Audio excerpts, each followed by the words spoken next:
Bütün sorularımı neredeyse hepsini cevapladım. Seyrediyor Gözleri çünkü. parlıyor Annenin yukarıda. parladığı görüldüm ben ya. Ve Çok çocuğun tatlı. da basket attıktan sonra attım deyişini gördüm yani. Anne. Hani gördüm dediğini. Hatta kendisi atamıyor, onlar atıyor falan, böyle el ele tutuşturuyor bence de. Sayende okuyoruz. Ziçev kendi 23 Nisan'ını yaptı. Kendi 23 Nisan'ı. Over the Clouds serimizin yeni bölümünden merhaba. Bugün yine çok değerli bir konuk, çok değerli bir konu ve çok kıymetli bir organizasyon merkezindeyiz. Sevgili Aylin Ayaz Yılmaz hanımefendi konuğumuz. Nasılsınız? Teşekkür ederim. Sen nasılsın? Teşekkür ederim. Çok iyiyiz. Biz bu arada arkadaşız. Burayı kesebiliriz, hiç problem değil. Ziçev organizasyonları ile ilgili sizden ilk olarak biraz bilgi alabilir miyim? Evet. Ziçev Zihinsel Yetersiz Çocukları Koruma, Yetiştirme ve Koruma Vakfı. 43 yıllık bir vakıf. 14 şubemiz var. Antalya'da 14 şubeden biri. 2 tane yatılı şubemiz var. Biri Ankara'da, birisi Manisa'da. Elazığ, Tarsus, Adana, Samsun, Bolu, İstanbul, İzmir, Manisa, Mersin. Neredeyse bütün büyük illerde. Büyük illerde var Hı hı. şubemiz. Antalya şubesi çok aktif. Evet. Gerçekten 17 yıldır da ben buradayım. Ben aslında, sen de biliyorsun, klinik embriyologtum. Hı hı. Sonra yolum burayla kesişti. Burayla kesişti. Ve şimdi neredeyse 24 saat buradayım yani. Sürekli bir Ziçev'le. 119 çocuğumuz var burada. Evet. Bu demek oluyor ki 120 çocuk desek, Hı hı. işte ikişer veli söylesek ciddi bir Tabii. kocaman büyük bir aileyiz. Kesinlikle katılıyorum. 5 kişi yönetim kurulumuz var. Yönetim kurulumuz Serpil Emeklioğlu, Lütfiye Akbaş, Pınar Gönen, Yankı Hı hı. var yönetim kurulumuzda. Böyle minnoş Bu yönetiyoruz arada burayı. bütün sorularımı neredeyse hepsini cevapladım. Peki Harika. burada ne yapıyor? Diyelim ki sizin zihinsel engelli bir çocuğunuz doğdu Evet. ve siz ne yapacağınızı bilmiyorsunuz. Kucağınıza bir bebek verdiler. En çok merak edilen sorulardan bir tanesi evet. o Ziçev'in. Bir bebek verdiler. Lütfen unutturma, bununla ilgili de bir Erasmus projemiz var. Ondan da biraz Memnuniyetle. bahsedeyim.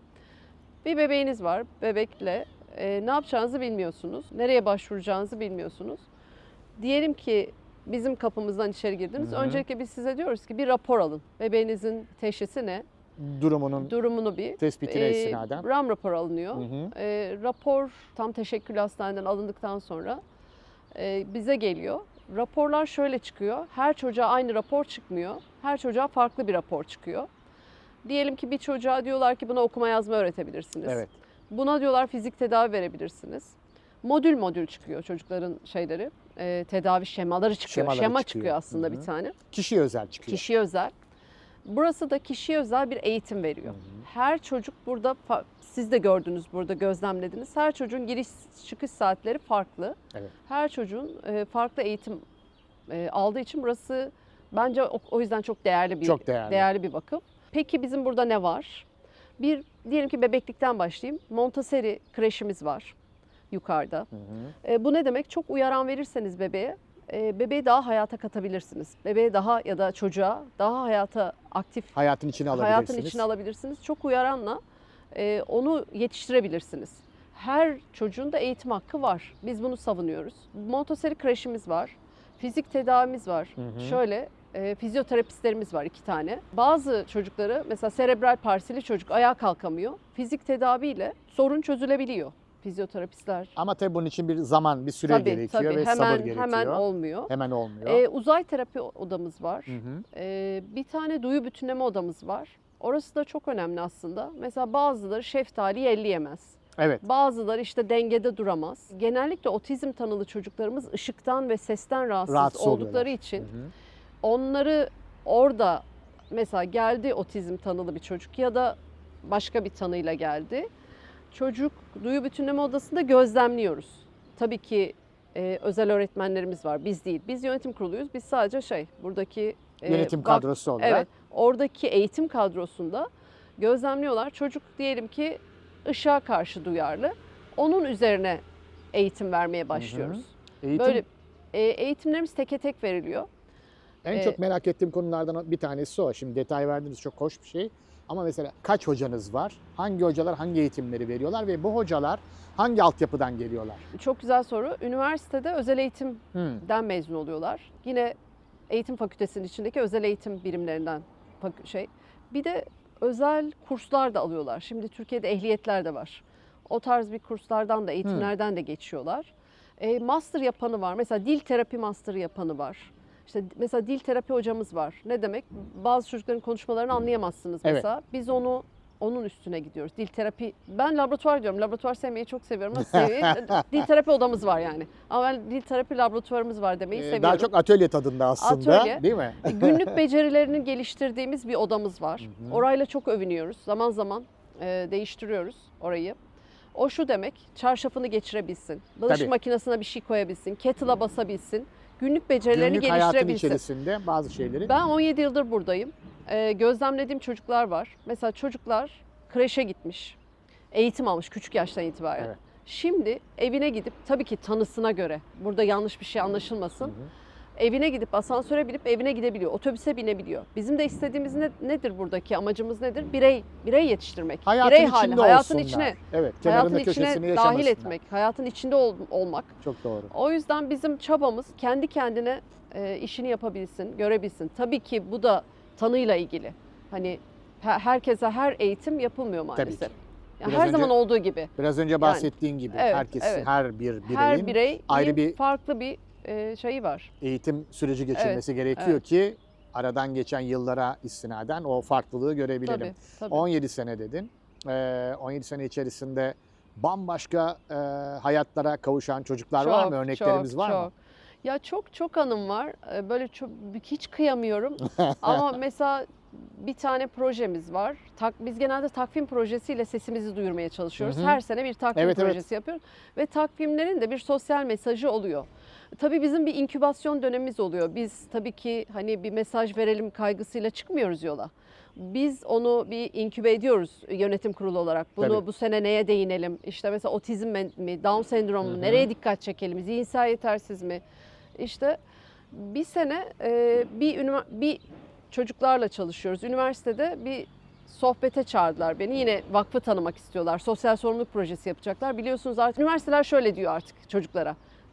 Sen zaten çalışkan olacaksın. Derslerin yani olacak zaten. Olacaksın. Ama sen toplum yararına ne yaptın? Evet. O yüzden de biz toplum yararına, STK olduğumuz için bize çok başvuruyor okullar. Aslında bir yerde çok mekanikmiş gibi görülen bir şey sonrasında iyiye gidiyor. Mesela işte onu Evet. söyleyeceğim. Ben iyi bir kolejimizde konuşmacı olarak gittim. Konuşurken çocuklardan birisi, ben mesela o soruyu çok üzüldüm ama hiç belli etmedim. El kaldırdı, dedi ki bize zarar verir mi bu çocuklar dedi. Ah, gerçekten üzücü. Ben çok üzüldüm. Ben bu soruyu cevaplamayacağım dedim. Yanlış bir bakış Ama açısı. dedim sizinle proje yapacağız. Sen de lütfen benim grubumda ol, projede ol lütfen. Bu soruyu soran çocuğu öğretmene de dedim. Bu Cevabını çocuğu alalım kendin çünkü al. 90 çocuk var. Hepsini projeye alamayacağız. Tabii. Dedim ki bu çocuk O da kendini olsun. belli etti ama gel. Lütfen gel dedim. Seninle cevabı sonrasında, proje sonrası. Tekrar Projede konuşacağız. şöyle 8 aylık falan bir projeydi. Mayıs ayıydı. O çocuk, bana soru soran çocuk benim çocuğumla birlikte Atari oynuyordu. Yavaşça kulağına eğildim. Soruyu hatırladın mı dedi, böyle oldu. O unutmuş. O unutmuş. Unutmuş tabii. Yine o projeden bir anım var. Hatta Pınar da hatırlayacak. Böyle çok, o da benim böyle yüreğime dokunan anılardan birisidir. Şöyle bir şeydi. Bir takvim sayfasında bir ünlü tabloyu canlandırıyoruz. O ünlü tabloyu diyoruz ki sürdürülebilir, hiç satın almadan yapın. Mesela çiçekler var, kendiniz yapın. İşte ya da boyayın kendiniz. O çok İşte, güzel bir çalışmaydı. Onu gördüm, evet, bayıldım hatta. Evet. İnciyi işte kendiniz yapın falan filan. Neyse bir kız çocuğu bunları yapacak. Annesi sürekli benim telefonumu arıyor. İşte kolejle bizim fotoğraf çektiğimiz yerin arası yani taksiyle 10 dakikadır. Bilemedin 15 dakikadır Antalya. Aha. Benim özel çocuğum otobüsle geliyor. Annesi serebral palsi, annesi kucağında getiriyor. Serebral palsi ayakta duramaz. Evet, evet. Kucağında getiriyor annesi. Annesi gelirken mantosunu unutmuş. Çocuğun montunu bırakmış. Anahtarlarını unutmuş. Bir yandan da bu veli beni şöyle arıyor. Kızın annesi yani. Sosyal sorumluluk yapacak kızın annesi. Aynen hanım, oraya gelene kadar takside bir şey olabilir mi? Biliyorsun beni de, ben de çok açık sözlü bir kadınım. Valla 10 dakikada ne olabilir? Ne olabilir ki? 10 dakikada olan şey hepimize olabilir. Tabii. Hani bir kaza, bir şey hepimize Tabii. olabilir. Allah Ama biliyor musunuz şu anda kızınızın çalışacağı özel çocuğumuz bütün her şeyini unuttu. Siz lütfen bu telefonu kapatın artık dedim. Yani kapatın. Yani hani taksi ne kadar? Şöyle çok korumacıyız. Evet. Çok korumacıyız ama Fark ediliyor. kendimizeyiz. Kendimize korumacıyız. Bu çocuklar görülmek istiyor. Bu çocuklar duyulmak istiyor. Bu çocuklar toplumda var. Yok sayamayız. Seslerini Mesela duyurmak bazı istiyorlar. bağışçılar şöyle söylüyor. İşte biz parayı verelim Aylin, işte biz burayı verelim, biz ne istiyorsanız ihtiyacın ama biz çocukları görmeyelim. Bu böyle bir durum yok. Evet. Başımıza mesela çok kötü şeyler de geliyor. Mesela bunu da aydınlatmamız lazım. Otizm tanılı bir çocuğumuz. Çok da iyi yetişmiş böyle, çok da güzel ilerliyor. 17 yaş. Otobüsüne biniyor, geliyor, gidiyor. Hatta bu semtte galiba. Aha. İniyor. Tabii çok dikkatli bakar otizmli çocuklar. Yani böyle bir gözünü dalar yani. Böyle Tabii, dalarsın ya dalarsın, öyle. evet. Bir göz süzüyor. Berberden de çıkıyor insanlar. Çocuğumuzu dövüyorlar. Aa, Evet Ama ve çok diyorlar kötü. ki bize çok sert baktı. Sonra biz bunu anlattığımız zaman çok üzülüyorlar ama yani böyle şeyler de oluyor mu? Oluyor. maalesef. Şimdi hani çok sesimizi duyurmamız lazım. O yüzden size teşekkür ediyorum. Her platformdan sesimizi duyurmamız lazım. Rica Biz de ederiz. varız. Yani bu masada hepimize yer var. Evet. Bize de bir tane sandalye verin yani. Böyle bir şey bu. Destekçiler derken desteklerinizi nasıl alıyorsunuz? Sponsorluk usulüyle mi gidiyor? Evet, evet. Destekçileriniz kimler? Mesela uzay terapi odasına Hı hı. ihtiyacımız var. Bütün Antalya diyebilirim. Evet. Eğer siz, bizim Türk toplumu çok yardımsever. Evet. Eğer siz doğru bir iş yapıyorsanız ve siz kendinizi doğru ifade ediyorsanız size yardım ediyorlar. Yani arkasını dönmüyor. Evet. Hiç kimse dönmüyor. Biz daha burada otururken ya böyle bir proje var, uzay terapi odası yapmamız lazım. İşte spastik çocuklara ya da tekerlekli sandalyeli çocuklara şu bu dediğimiz anda orada olmasa bile bir saat sonra telefon geliyor bize. Aylin'cim biz onu yapalım ya da işte Pınar'cım onu Destek yapalım. olmak Lütfiye istiyoruz. yani ya da yönetim kuruluna biz bunu yapalım diye bize şey geliyor, haber geliyor. Bunun dışında da biz neler yapıyoruz? İşte atölyeler yapıyoruz. Hı hı. Gelir getirici şeyler yapıyoruz. Yemekler düzenliyoruz. İşte bazı aktivitelerimiz var. Ben bir kere sizin şeyinize şahit olmuştum. Belek'te bir otelde. Çocukları pizza yapmaya götürdünüz. Evet, Mutfakta evet, çalıştılar. evet. Çok O keyifliydi. mesleklerdi. Çok güzeldi. Evet, biz şunu yapmaya çalıştık o projemizde de. İtalyanca aryalar Evet, çalıyor. evet. Onlar pizza yapıyorlardı. Pizza, o da şuydu. Bütün meslekler içinde bakın biz de varız. Yine yani hani meslekleri tanıttık çocuklara. Hı hı. Ve yapabilirleri gösterdik. Ha, çok mutlu Yapılabilirliğini olmuşlardı gösterdik. ama. Evet. Kahkahalarından mutfağın içerisinde Evet, çalışamadılar evet. neredeyse. Zaten şöyle Down sendromlu çocuklar dünyanın en mutlu çocuklarıdır. Evet. Ve yani Canlarım ben benim. onları şey diye tanımlıyorum. Belek diye tanımlıyorum. Evet. Mesela hava durumu bilen vardır. Hı hı. İşte ya da senin ruh durumuna göre sana gelir sarılır Evet, mesela. evet. Sen o gün çok kötüsündür. Mesela çok duygu olarak çökmüşsündür. Sana gelir ve sana bir gülümser. Şey çok keyifli ama bazı otellerde Var. bizzat şahit oluyorum. Var. Kadrolu olarak Tabii çalışıyorlar. tabii. Bizden Ve- de isteniyor. Bizden de Evet. kadrolu Yani Belek'te ben çocuklarımızı. Kundu'da Evet. bir iki otelde hani Var. mutfakta, guest relation'da, Var, işte var. e, Ya seni böyle birisi havlu deskinde, karşılasa evet birinin çalıştığını çok bir şey söyleyeceğim. Seni böyle bir mesela bizim Mustafa var burada ofis boyluğumuzu yapıyor. Mustafa diyelim ki seni bir otele gitsen sen. Hani en yıldızlı otele gitsen. Seni burada karşılasa, hoş geldin dese. Sen mutlu ol. Yani sen için İşte, ısınmaz mı? evet, Hani kesinlikle. bence hani iyi geliyor insanlara. evet, Enteresan da geliyor ve tabii tesisin de sosyal sorumluluk projelerine verdiği destek açısından da Tabii. gayet doğru bir hamle. tabii. Ama en değerlisi çocukların mutlu olması. Evet. Altın soruya geliyorum. Buyurun. Corendon'la yolunuz nasıl kesişti? Şimdi onu söyleyeceğim. Bu aslında bütün bu anlattıklarımın Totalde. hepsinin altına Corendon Corendon. yazıp imza atmak gerekir. Çünkü şöyle, gerçekten bizi, evet onlar da var. Evet onlar da birlikte, yani bu dünyada onlar da var. Onların da spor hakkı var. Ya aslında benim biraz önce söylediğimin hepsinin bir özeti gibi Tabii, diyor. toplamı gibi. Ama ben şöyle söyleyeyim. Corendon güçlü bir Yapı. kurum, Hı hı. yapı. Antalya'da da övündüğümüz bir marka. Kesinlikle. Antalya markası. Sahiplerini tanıyoruz, her şeyi tanıyoruz. Burada bir de çok hem büyük bir kent burası hem küçük bir kent. Birbirimize dirsek temasındayız. Bizi de kurumsal iletişimden arayıp, biz çok tabii çığlık çığlığa, ben o telefonu kapattığımda çığlık attığımı hatırlıyorum. Arayıp işte Anadolu Efes, One Team, böyle kelimeler Birlikte geliyor çalışalım. ama böyle hani gerçekten biz miyiz? Hani böyle hani ben miyim falan ama öyle gibi olur ya Çok hani güzel. gerçekten hani şey gibi bu üniversite imtihanında görürsün Evet, ya evet, karşında ben kazandım. gerçek falan böyle. Ben telefonu kapattığımda arkadaşlarıma dönüp çığlık atmıştım. Önemli değil yani, hani hiçbir şey, ne yapacağımız önemli değil. Gene de kazanmış Bu oluyorsunuz. şöyle, Corendon Turizm'de, Emeklerinizin sonucu. evet, kurumsal iletişimde. Orada da çok yakın arkadaşlarımız bizleri düşünmüşler sağ olsun. Ne kadar güzel. Türkiye Halkla İlişkiler Derneği Başkanı İpek Hanım, Aha. onun Anadolu Efes, onun PR'ında zaten. Şöyle, 8 haftalık bir program bu. Evet. Aslında övünebiliriz. Geçen yıl yapmıştık, bu yıl yine bizi seçtiler. Evet, bu sene Bu tekrar sene devam tekrar ediyor. bizi. Evet. O yüzden şunu söyleyebilirim. Geçen yılki gözlemlerimi sana anlatabilirim. Hı hı. Çok sevinirim. Sadece spor bedensel bir şey değil. Fiziksel, nörolojik, duygusal hepsini Birçok şeyin kapsayan toplamı. bir şey. Tabii. Ve şöyle, bu One Team'in programı şöyle. Her haftanın bir ana başlığı var. Hı hı. Mesela işte aidiyet, işte el becerisi. Bu seneki başlıkları da birlikte çıkartabiliriz. Tabii ki. Ezberimde yok Hı hı. ama mesela birlikte takım olmak. Bunu çok önemsemiyor muyuz? Bütün dünya bireyselliğe gidiyor. Tabii. Ama takım Team olduğunuz building. zaman evet, biz çocukları nasıl seçtik? Hep hakkaniyetli seçiyoruz çocukları. İşte otizm tanılı var. Öğrenme güçlüğü var. Down sendromu var. Fiziksel engelli yok. Yok. Hepsi zihinsel engelliler. Birkaç antrenmanlarına ben de katıldım, Evet, izledim. evet. Çocuklara da hakimim kimlerin. Gelişim çok güzel. Mesela ben Nasıl şöyle geliştiklerini bir görüyorum. sahne gördüm. Yani annenin gurur duyduğu, anneler babalar seyrediyor Gözleri çünkü. parlıyor Annenin yukarıda. görüldüm görüldüm ben ya ve Ha, çok çocuğun tatlı. da basket attıktan sonra attım diyişini gördüm yani. Anne, anne. Hani gördüm dediğini. Maşallah. Hocamız çok iyi. Evet. Antrenörümüz çok iyi. Çok iyi. İlge Canım. Onların evet, böyle ben hani aşığım, onun yanında ben konuşmak istemiyorum yani. O gerçekten hani şeyi severim ben. İstersen ne iş yaparsan yap, severek yap bir işi. Yani gönülden yap.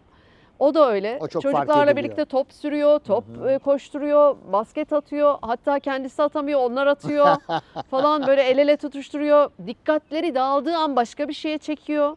Olayı başka bir yere getiriyor. Çok ciciler, çok güzel. Böyle bir şey. Geçen yıl 8 hafta yaptık. Hı hı. Bunun 2 haftası bir atölye çalışması oluyor. 6-7 haftası da şeyde geçiyor. Sahada geçiyor. Sahada geçiyor. İşte oyuncular da geldi. Onlarla da basket oynadılar.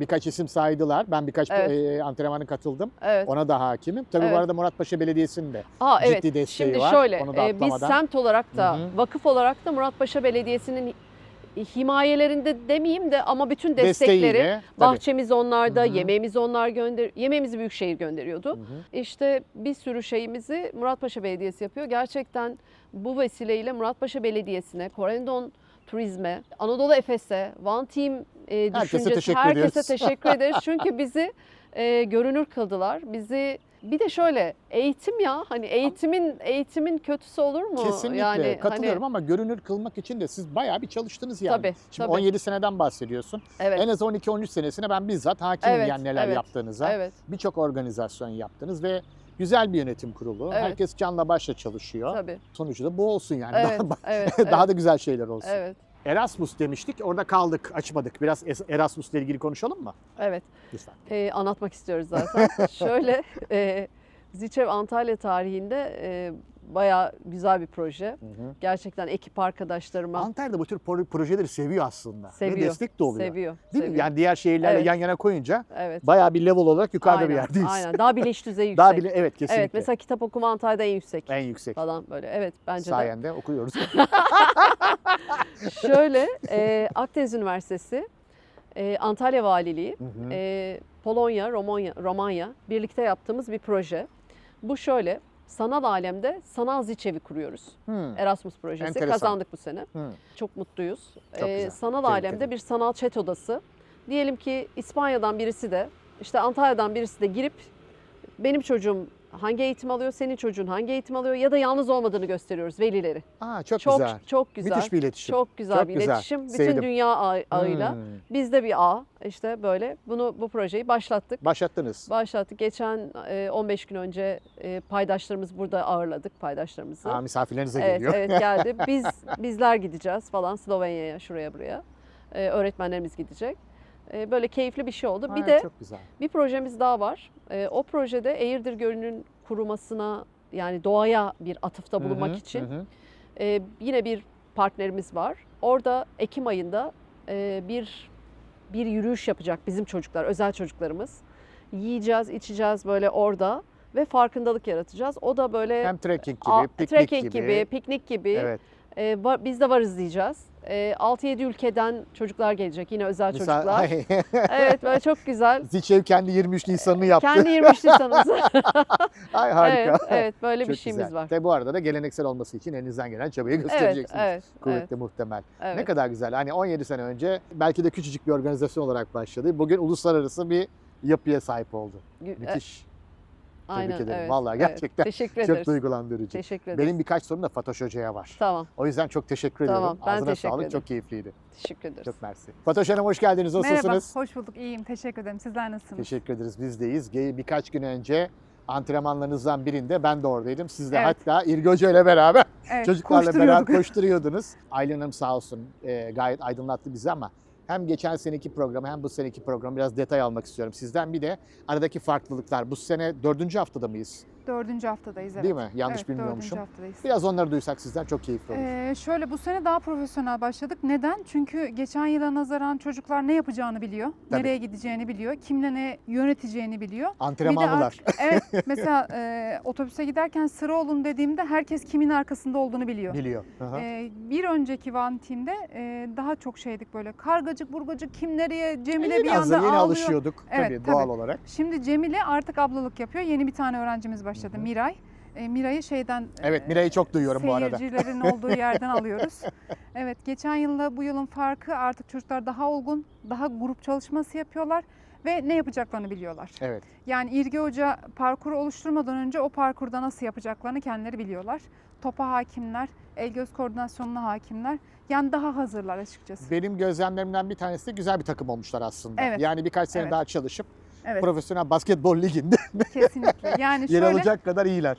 çocukların hepsi farklı okullarda. Mesela birisi Evet. Antalya'nın bir yerinde, Hı hı. öbürü bir yerinde ama birleşip burada bu proje bittiğinde birleşip bu Ziçev'in bahçesinde basket oynuyorlar. Evet yani oradaki arkadaşlık ilişkileri de Devam ediyor, evet. hem devam ediyor Evet. hem de daha da sıkılaşıyor gibi geldi Evet, bana. Katılıyor evet. musunuz? Kesinlikle. Yani birbirlerini tanımayan çocuklar bu projede birbirlerini tanıyorlar. Yani günleri denk gelmiyordu. Biri pazartesi geliyordu, biri cuma geliyordu ama bu projede biz onları birbirlerine tanıştırdık ve beraber de burada daha sıkı dostluk edindirdiler. Çok güzel, müthiş etkileyici. Program devam edecek mi? Program devam edecek. Daha bitmedi. Hı hı. Ama sonrasında nasıl bir yol izleriz?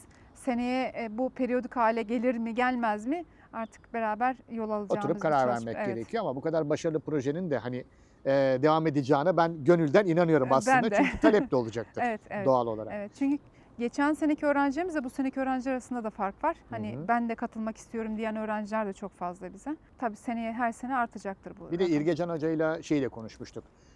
Tabii ki diğer spor dalları da çok değerli ama basketbolda bu takım, dostluk, arkadaşlık, kaynaşma, takım ruhu Evet. daha mı belirgin aslında? Aslında bizim çocuklarda böyle nasıl söyleyeyim size, ötekileştirmeyi herkes böyle bir şey haline getirmiş, böyle nasıl diye bakıyorlar ya. Hı hı, Bizim çocuklar kendi içerisinde o bütünleşmeyi sağladıkları için insanlar da bakışlarından vazgeçip bir bütünü görüyorlar. Yani çocuklar Ha, aslında güzel, bir bütünü güzel tanımdı. O çok hoşuma gösteriyorlar, gitti, evet. Tabii bu arada çocuklarla ve İlgi Hoca'yla konuşunca da şöyle bir gerçek çıktı ortaya.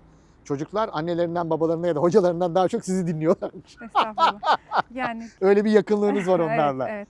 Bir gönül gözü Evet. ya da böyle bir yürek bağı var onlarla aramızda. Ben 24 yıldır yani 18 yaşından bu yana özel çocuklarla çalıştığım için onlarla bakışmamızdan anlaşıyoruz artık yani. Anlıyorlar değil mi ne demek istediğinizi? Evet, Telepatik. evet. Ya daha doğrusu ben onların ne demek istediğini anladığım için Evet. onlar hiç yadırgamıyorlar benimle beraber. Her yere gelebilir. Yani şöyle biz artık periyodik olarak her sene Ziçev'deki 20 tane öğrenciyle beraber, benle beraber aileleri burada kalarak kampa götürüyorum ben onları. Bir hafta kampa gidebiliyoruz. Beraber yatıp, beraber kalkıp, beraber eğlenip geri geliyoruz. Ha, ne kadar güzel. Ha, bu arada gerçekten dün biraz oturduk seyrettik de çok tatlılar ya. Yok. Anneye bakıyor, Tabii, size bakıyor. bir de Miray dün belimi Miray. ağrıttı. Gerçekten hem Aylin Hanım'dan hem sizden programı, Ziçev'i duymak, işte etkinliklerinizi duymak çok keyifliydi. Ben kendi adıma aydınlandığımızı düşünüyorum. Çok teşekkür ederim. Rica ederim. Detay bilmeyenler için de çok keyifli oldu. Tabii. Yani Aylin Hanım Antalya'ya tanıttı. Sizler sayesinde Türkiye'yi ve dünyayı tanıtıyoruz kendimizi. Çok teşekkür ederiz. Biz Ağzınıza teşekkür sağlık. ederiz. Sağ olun. Görüşmek üzere. Bir sonraki Over the Clouds'ta buluşmak üzere.